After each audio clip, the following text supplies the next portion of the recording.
اعوذ باللہ من الشیطان الرجیم بسم اللہ الرحمن الرحیم۔ السلام علیکم ورحمۃ اللہ وبرکاتہ۔ داستان ایمان فروشوں کی قسط نمبر 24 کے ساتھ آپ لوگوں کی خدمت میں حاضر ہوں۔ چینل سبسکرائب کر لیں اور گھنٹی کا بٹن بھی دبا دیں تاکہ آئندہ آنے والی قسط آپ تک آسانی سے پہنچ سکے۔ قبیلے کا کوئی آدمی سنگین جرم کرے تو اسے پروہت کی حوالے کر دیا جاتا تھا۔ پروہت اسے زندہ جھیل میں پھینک دیتا جہاں مگرمچھ اسے کھا جاتے تھے۔ پروہت انہی کھنڈروں میں رہتا تھا۔ وہاں ایک بہت بڑا پتھر کا سر اور منہ تھا جس میں دیوتا رہتا تھا۔ ہر 15ویں سال کے آخری دنوں میں باہر سے ایک لڑکی اغوا کر کے لائی جاتی جو پروہت کے حوالے کر دی جاتی تھی۔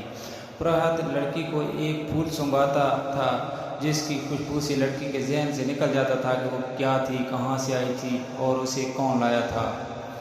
اس پھول میں کوئی نشہ آور بو ڈالی جاتی تھی جس کے اثر سے وہ پروہت کو دیوتا اور اپنا خاوند سمجھ لیتی تھی۔ اسے وہاں کی گندی چیزیں بھی خوبصورت نظر آتی تھیں۔ لڑکی کی قربانی انہی کھنڈرات میں دی جاتی تھی۔ لڑکی کو پروہت تہہ خانے میں اپنے ساتھ رکھتا تھا۔ اس جگہ 4 مرد اور 4 خوبصورت لڑکیاں رہتی تھیں۔ ان کے سوا اور کسی کو پہاڑوں کے اندر جانے کی اجازت نہیں تھی۔ لڑکی کو جب قربان گاہ پر لے جایا جاتا تو اسے احساس ہی نہیں ہوتا تھا کہ اس کی گردن کاٹ دی جائے گی۔ وہ فخر اور خوشی سے مرتی تھی۔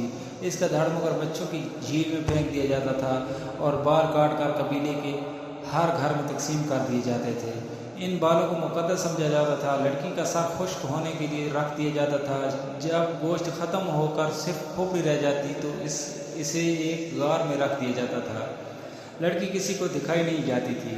15 سال پورے ہو رہے ہیں اب کہ لڑکی کی قربانی دی جائے گی۔ اس حبشی نے کہا، ہم 9 آدمی مصر کی فوج میں بھرتی ہوئے تھے۔ ہمیں چونکہ نڈر اور وحشی سمجھا جاتا تھا اس لیے ہمیں خلیفہ کے محافظ دستے کے لیے منتخب کر لیا گیا تھا۔ 2 مہینے گزرے، ہم نے اس لڑکی کو دیکھا۔ ایسی خوبصورت لڑکی ہم نے کبھی نہیں دیکھی تھی۔ ہم سب نے فیصلہ کر لیا کہ اس لڑکی کو اٹھا لے جائیں گے اور قربانی کے لیے پیش کریں گے۔ ہمارے ایک ساتھی نے جو کل مارا گیا ہے اپنے گاؤں جا کر قبیلے کے بزرگ کو بتا دیا تھا کہ اس بار قربانی کے لیے ہم لڑکی لائیں گے۔ ہم نے لڑکی کو اغوا کر لیا ہے۔ یہ قصہ صلاح الدین ایوبی کو سنایا گیا تو وہ گہری سوچ میں کھو گیا۔ علی بن سفیان اس کے حکم کے منتظر تھے۔ سلطان ایوبی نے نقشہ دیکھا اور کہا، اگر یہ جگہ ہے تو یہ ہماری عملداری سے باہر ہے۔ تم نے شہر کے پرانے لوگوں سے جو معلومات حاصل کی ہیں ان سے یہ ثابت ہوتا ہے کہ فرعون تو صدیاں گزری مر گئے ہیں لیکن فرعونیت ابھی باقی ہے۔ بحیثیت مسلمان ہم پر فرض عائد ہوتا ہے کہ ہم اگر دور نہ پہنچ سکیں تو قریبی پڑوس سے تو کفر اور شرک کا خاتمہ کریں۔ آج تک معلوم نہیں کتنے والدین کی معصوم بیٹیاں قربان کی جا چکی ہیں اور اس میلے میں کتنی بیٹیاں اغوا ہو کر فروخت ہو جاتی ہیں۔ ہمیں دیوتاؤں کا تصور ختم کرنا ہے۔ لوگوں کو دیوتاؤں کا تصور دے کر نام نہاد مذہبی پیشوا لڑکیاں اغوا کروا کے بدکاری اور عیاشی کرتے ہیں۔ میرے مخبروں کی اطلاعوں نے یہ بیہودہ انکشاف کیا ہے کہ ہماری فوج کے کئی کمانڈار اور مصر کے پیسے والے لوگ اس میلے میں جاتے اور لڑکیاں خریدتے یا چند دنوں کے لیے کرائے پر لاتے ہیں۔ علی بن سفیان نے کہا، کردار کی تباہی کے علاوہ یہ خطرہ بھی ہے کہ سوڈانیوں کی برطرف فوج کے عسکری اس میلے میں زیادہ تعداد میں جاتے ہیں۔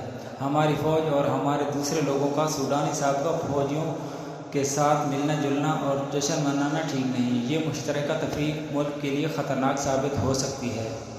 علی بن سفیان نے ذرا جھجک کر کہا، اور لڑکی کو قربان ہونے سے پہلے بچانا اور خلیفہ کے حوالے کرنا اس لیے بھی ضروری ہے کہ اسے معلوم ہو جائے کہ اس نے آپ پر اغوا کا جو الزام عائد کیا ہے وہ کتنا بے بنیاد اور لغو ہے۔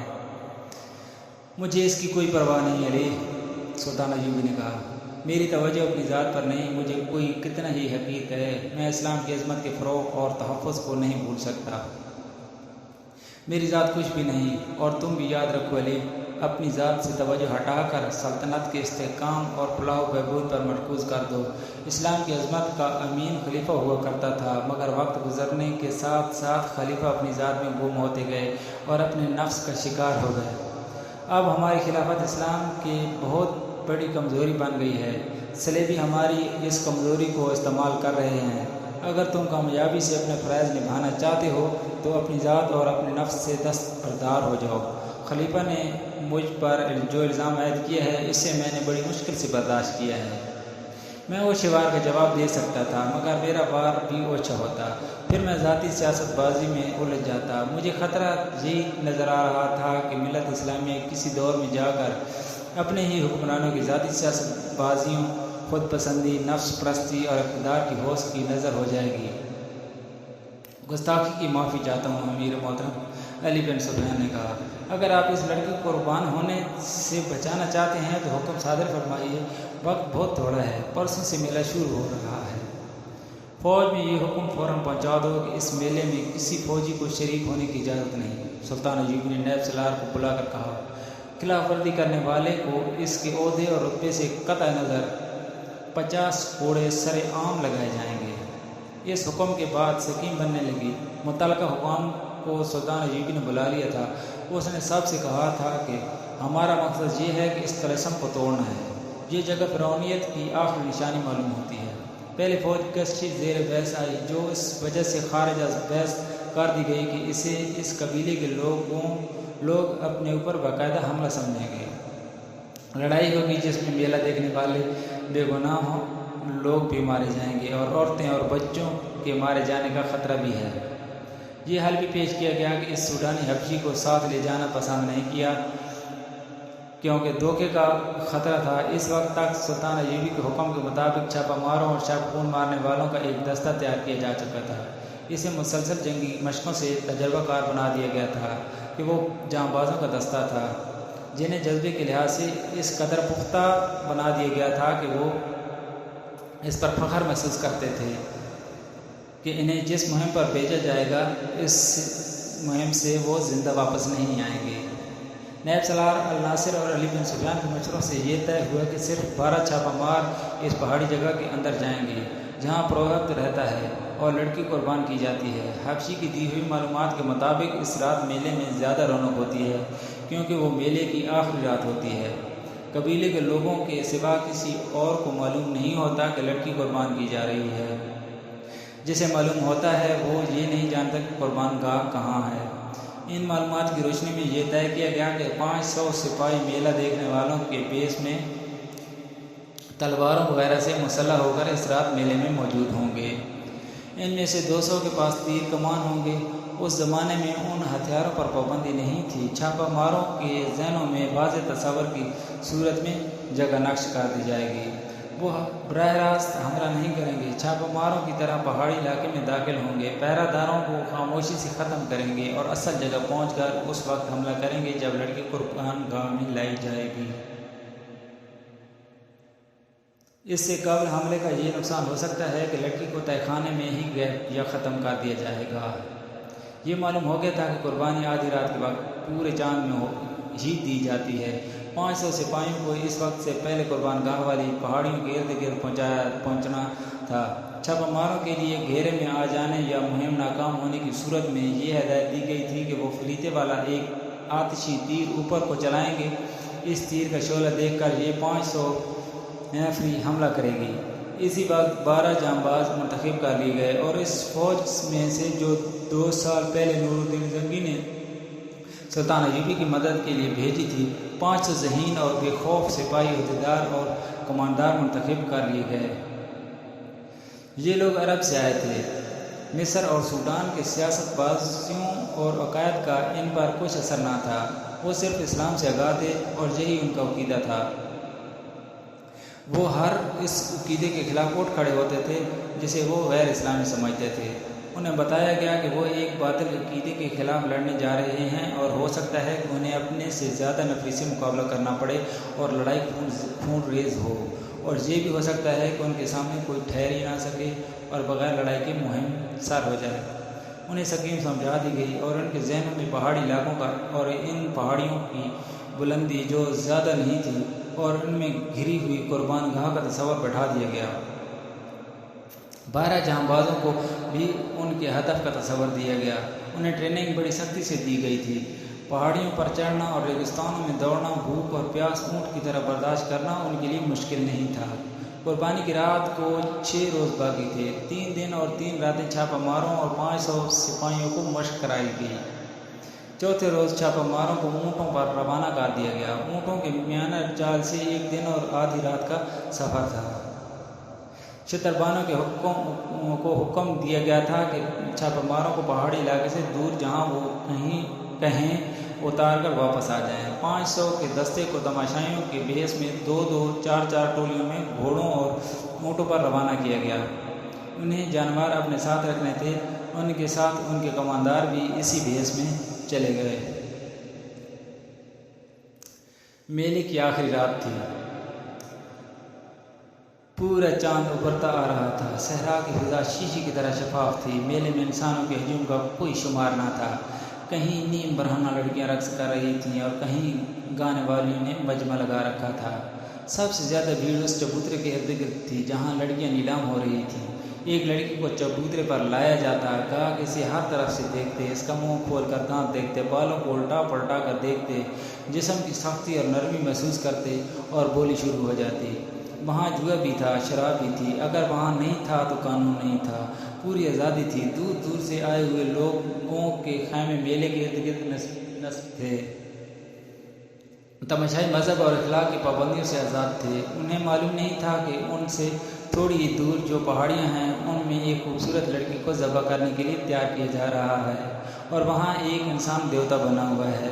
وہ اتنا ہی جانتے تھے کہ ان پہاڑیوں میں گھرا ہوا علاقہ دیوتاؤں کا پایا تخت ہے، یہاں جن اور بھوت پہرا دیتے ہیں اور کوئی انسان وہاں جانے کی سوچ بھی نہیں سکتا۔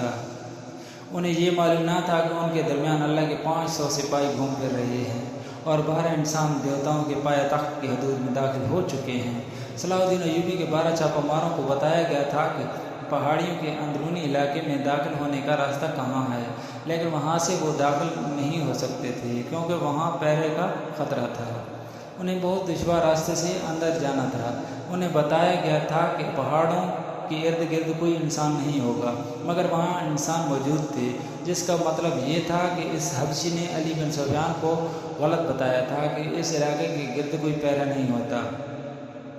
پہاڑیوں کا خطہ 1 میل بھی لمبا نہیں تھا اور اسی قدر چوڑا تھا۔ وہ چونکہ تربیت یافتہ چھاپہ مار تھے، اس لیے وہ بکھر کر اور احتیاط سے آگے گئے تھے۔ ایک چھاپہ مار کو اتفاق سے ایک درخت کے قریب ایک متحرک سایہ نظر آیا۔ چھاپہ مار چھپتا اور رینگتا اس کے افق میں چلا گیا، قریب جا کر اس پر جھپٹ پڑا، اس کی گردن بازو کے شکنجے میں لے کر خنجر کی نوک اس کے دل پر رکھ دی۔ گردن ڈھیلی چھوڑ کر اس سے پوچھا کہ تم یہاں کیا کر رہے ہو اور یہاں کس قسم کا پہرا ہے؟ وہ حبشی تھا۔ چھاپہ مار عربی بول رہا تھا جو حبشی سمجھ نہیں سکتا تھا۔ اتنے میں ایک اور چھاپہ مار آ گیا، اس نے بھی خنجر حبشی کے سینے پر رکھ دیا۔ انہوں نے اشاروں سے پوچھا تو حبشی نے اشاروں میں جواب دیا، جس سے شک ہوتا تھا کہ یہاں پہرا موجود ہے۔ اس حبشی کی چہرہ کاٹ دی گئی اور چھاپہ مار اور زیادہ محتاط ہو کر آگے بڑھے۔ یکلخت جنگل آ گیا، آگے پہاڑی تھی، چاند اوپر اٹھتا آ رہا تھا، لیکن درختوں اور پہاڑیوں نے اندھیرا کر رکھا تھا۔ وہ پہاڑی پر ایک دوسرے سے ذرا دور اوپر چڑھتے گئے۔ اندر کے علاقے میں جہاں لڑکی کو پروہت کے حوالے کیا گیا تھا اور ہی سرگرمی تھی۔ پتھر کے چہرے کے سامنے چبوترے پر ایک قالین بچھا ہوا تھا، اس پر چوڑے پھل والی تلوار رکھی تھی۔ اس کے قریب ایک چوڑا برتن رکھا تھا اور قالین پر پھول بکھرے ہوئے تھے۔ ان کے قریب آگ جل رہی تھی۔ چبوترے کے چاروں طرف کناروں پر دیے جلا کر چراغاں کیا گیا تھا۔ وہاں 4 لڑکیاں گھوم پھر رہی تھیں۔ ان کا لباس 2 چوڑے پتے تھے اور باقی جسم برہنہ تھا۔ 4 حبشی تھے جنہوں نے کندھوں سے ٹخنوں تک سفید چادریں لپیٹ رکھی تھیں۔ حرارہ تہ خانے میں پروہت کے ساتھ تھی۔ پروہت اس کے بالوں سے کھیل رہا تھا اور وہ مخمور آواز میں کہہ رہی تھی، میں انگوک کی ماں ہوں، تم انگوک کے باپ ہو، میرے بیٹے مصر اور سوڈان کے بادشاہ بنیں گے، میرا خون انہیں پلا دو، میرے لمبے لمبے سنہری بال ان کے گھروں میں رکھ دو، تم مجھ سے دور کیوں ہٹ گئے ہو، میرے قریب آؤ۔ پروہت اس کے جسم پر تیل کی طرح کوئی چیز ملنے لگا۔ انگوک غالباً اس قبیلے کا نام تھا۔ ایک عربی لڑکی کو نشے کے خمار نے اس قبیلے کی ماں اور پروہت کی بیوی بنا دیا تھا۔ وہ قربان ہونے کے لیے تیار ہو گئی تھی۔ پروہت آخری رسوم پوری کر رہا تھا۔ 12 چھاپہ مار شکاری چیتوں کی طرح قدم اٹھاتے ہوئے پہاڑیوں پر چڑھنے لگے، چڑھتے اترتے اور ٹھوکریں کھاتے آ رہے تھے۔ بہت ہی دشوار گزار علاقہ تھا، بیشتر جھاڑیوں خاردار تھیں۔ چاند سر پر آ گیا تھا، انہیں درختوں میں سے روشنی کی کرنیں دکھائی دینے لگی۔ ان کرنوں میں انہیں ایک حبشی کھڑا نظر آیا، جس کے ایک ہاتھ میں برچھی اور دوسرے ہاتھ میں لنگوتری ڈھال تھی۔ وہ بھی دیوتاؤں کے پایا تخت کا پہرے دار تھا، اسے خاموشی سے مارنا ضروری تھا۔ وہ ایسی جگہ کھڑا تھا جہاں اس پر عقب سے حملہ نہیں کیا جا سکتا تھا، آمنے سامنے کا مقابلہ موضوع نہیں تھا۔ ایک چھاپا مار جھاڑی میں چھپ کر بیٹھ گیا، دوسرے نے اس کے سامنے ایک پتھر پھینکا جس نے گر کر اور لڑھک کر آواز پیدا کی۔ حبشی بدکا اور اس طرف آیا۔ وہ جو ہی جھاڑی میں چھپے ہوئے چھاپا مار کے سامنے آیا، اس کی گردن ایک بازو کے شکنجے میں آ گئی اور ایک خنجر اس کے دل میں اتر گیا۔ چھاپا مار کچھ دیر وہاں رکے اور احتیاط سے آگے چل پڑے۔ ارارا قربانی کے لیے تیار ہو چکی تھی۔ پروہت نے آخری بار اسے اپنے سینے سے لگایا اور اس کا ہاتھ تھام کر سیڑھیوں کی طرف چل پڑا۔ باہر کے 4 حبشی مردوں اور لڑکیوں کو پتھر کے سروں اور چہرے کے منہ میں روشنی نظر آئی تو وہ منہ کے سامنے سجدے میں گر گئے۔ پروہت نے اپنی زبان میں ایک اعلان کیا اور منہ سے اتر آیا۔ ارارا اس کے ساتھ تھی، اسے وہ قالین پر لے گیا۔ مرد اور لڑکیاں اس کے گرد کھڑی ہو گئیں۔ ارارا نے عربی زبان میں کہا، میں انگوک کی بیٹیوں اور بیٹوں کے لیے اپنی گردن کٹوا رہی ہوں، میں ان کے گناہوں کا کفارہ ادا کر رہی ہوں۔ میری گردن کاٹ دو، میرا سر انگوک کے دیوتاؤں کے قدموں میں رکھ دو، دیوتا اس سر پر مصر اور سوڈان کا تاج رکھیں گے۔ 4 آدمی اور لڑکیاں ایک بار پھر سجدے میں گر گئیں۔ پروہت نے ارارا کو قالین پر 2 زانوں بٹھا کر اس کا سر آگے جھکا دیا اور وہ تلوار اٹھا لی جس کا پھل پورے ہاتھ جتنا چوڑا تھا۔ ایک چھاپا مار جو سب سے آگے تھا رک گیا، اس نے سرگوشی کر کے پیچھے آنے والے کو روک لیا۔ پہاڑی کی بلندی سے انہیں چبوترا اور پتھر کا سر نظر آیا۔ چبوترے پر ایک لڑکی 2 زانوں بیٹھی تھی جس کا سر جھکا ہوا تھا۔ شفاف چاندنی، چراغاں اور بڑی مشلوں نے سورج کی روشنی کا سما بنا رکھا تھا۔ لڑکی کے پاس کھڑے آدمی کے ہاتھ میں تلوار تھی۔ 2 زانوں بیٹھی ہوئی لڑکی برہنہ تھی، اس کے جسم کا رنگ بتا رہا تھا کہ حبشی قبیلے کی لڑکی نہیں۔ چھاپا مار دور تھے اور بلندی پر بھی تھے، وہاں سے تیر خطا جانے کا خطرہ تھا، مگر وہ جس پہاڑی پر تھے اس کے آگے ڈھلان نہیں تھی بلکہ سیدھی دیوار تھی جس سے اترنا ناممکن تھا۔ وہ جان گئے کہ لڑکی قربان کی جا رہی ہے اور اسے بچانے کے لیے وقت اتنا تھوڑا ہے کہ وہ اڑ کر نہ پہنچے تو اسے بچا نہیں سکیں گے۔ انہوں نے چوٹی سے نیچے دیکھا، چاندنی میں انہیں ایک جھیل نظر آئی۔ انہیں بتایا گیا تھا کہ وہاں ایک جھیل ہے جس میں مگرمچھ رہتے ہیں۔ دائیں طرف ڈھلان تھی لیکن وہ بھی تقریباً دیوار کی طرف تھی۔ وہاں جھاڑیاں اور درخت تھے، انہیں پکڑ کر اور ایک دوسرے کے ہاتھ تھام کر وہ ڈھلان اترنے لگے۔ ان میں سے آخری جمباز نے اتفاق سے سامنے دیکھا۔ چاندنی میں سامنے کی چوٹی پر اسے ایک حبشی کھڑا نظر آیا۔ اس کے ہاتھ میں ڈھال تھی اور دوسرے ہاتھ میں برچھی جو اس نے تیر کی طرح پھینکنے کے لیے تان رکھی تھی۔ چھاپا ماروں پر چاندنی نہیں پڑ رہی تھی، حبشی ابھی شک میں تھا۔ آخری چھاپا مار نے کمان میں تیر ڈالا، رات کی خاموشی میں کمان کی آواز سنائی دی۔ تیر حبشی کی شہرگ میں اتر گیا اور وہ لڑھکتا ہوا نیچے آ رہا۔ چھاپا مار ڈھلان میں اتر گئے، گرنے کا خطرہ ہر قدم پر تھا۔ پروہت نے تلوار کی دھار ارارا کی گردن پر رکھی اور اوپر اٹھائی۔ لڑکیاں اور مردوں نے سجدے سے اٹھ کر 2 زانوں بیٹھتے ہوئے پرسوز اور دھیمی آواز میں کوئی گانا شروع کر دیا۔ یہ ایک گونج تھی جو اس دنیا کی نہیں لگتی تھی۔ پہاڑیوں میں گھری ہوئی اس تنگ سی وادی میں ایسا طلسم طاری ہوا جا رہا تھا جو باہر کے کسی بھی انسان کو یقین دلا سکتا تھا کہ یہ انسانوں کی نہیں ہے، دیوتاؤں کی سرزمین ہے۔ پروہت تلوار کو اوپر لے گیا۔ اب تو 1-2 سانسوں کی دیر تھی، تلوار نیچے کو آنے ہی لگی تھی کہ ایک تیر پروہت کے بغل میں دھنس گیا۔ اس کا تلوار والا ہاتھ ابھی نیچے نہیں گرا تھا کہ 3 تیر بیک وقت اس کے پہلو میں اتر گئے۔ لڑکیوں کی چیخیں سنائی دیں، مرد کسی کو آواز دینے لگے۔ تیروں کی ایک اور باڑ آئی جس نے 2 مردوں کو گرا دیا۔ لڑکیاں جدھر منہ آیا دوڑ پڑیں۔ ارارا اس شور و غل اور اپنے ارد گرد تڑپتے ہوئے اور خون میں ڈوبے ہوئے جسموں سے بے نیاز سر جھکائے بیٹھی تھی۔ چھاپا مار بہت تیز دوڑتے آئے، چبوترے پر چڑھے اور ارارہ کو ایک نے اٹھا لیا۔ وہ ابھی تک نشے کی حالت میں باتیں کر رہی تھی۔ ایک جانباز نے اپنا کرتا اتار کر اسے پناہ دیا۔ اسے لے کر چلے ہی تھے کہ ایک طرف سے 12 حبشی برچھیاں اور ڈھالیں اٹھائے دوڑتے آئے۔ چھاپا مار بکھر گئے۔ ان میں 4 کے پاس تیر کمانیں تھیں، انہوں نے تیر برسائے۔ باقی چھاپا مار ایک طرف چھپ گئے اور جب حبشی آگے آئے تو وہ خود سے ان پر حملہ کر دیا۔ ایک تیر انداز نے کمان میں فریتے والا تیر نکالا، فریتے کو آگ لگائی اور کمان میں ڈال کر اوپر کو چھوڑ دیا۔ تیر دور اوپر جا کر رکا تو اس کا شعلہ جو رفتار کی وجہ سے دب گیا تھا، رفتار ختم ہوتے ہی بھڑک اٹھا اور نیچے آنے لگا۔ میلے کی رونق ابھی ماند نہیں پڑی تھی۔ تماشائیوں میں سے 500 تماشائی میلے سے الگ ہو کر اس پہاڑی کے خطے کی طرف دیکھ رہے تھے۔ انہیں دور فضا میں ایک شعلہ سا نظر آیا جو بھڑک کر نیچے کو جانے لگا۔ وہ گھوڑوں اور اونٹوں پر سوار ہوئے، ان کے کماندار ساتھ تھے۔ پہلے تو وہ آہستہ آہستہ چلے تاکہ کسی کو شک نہ ہو۔ ذرا دور جا کر انہوں نے گھوڑے دوڑا دیے۔ تماشائی میلے میں شراب جوئے اور ناچنے گانے والی لڑکیوں اور عصمت فروش عورتوں میں اتنے مگن تھے کہ کسی کو کان خبر نہ ہوئی کہ ان کے دیوتاؤں پر کیا قیامت ٹوٹ پڑی ہے۔ چھاپا مار نے اس خطرے کی وجہ سے آتشی تیر چلا دیا تھا کہ حبشیوں کی تعداد زیادہ ہوگی، مگر فوج وہاں پہنچی تو وہاں 12-13 حبشیوں کی لاشیں اور 2 لاشیں چھاپا مار شہیدوں کی پڑی تھیں۔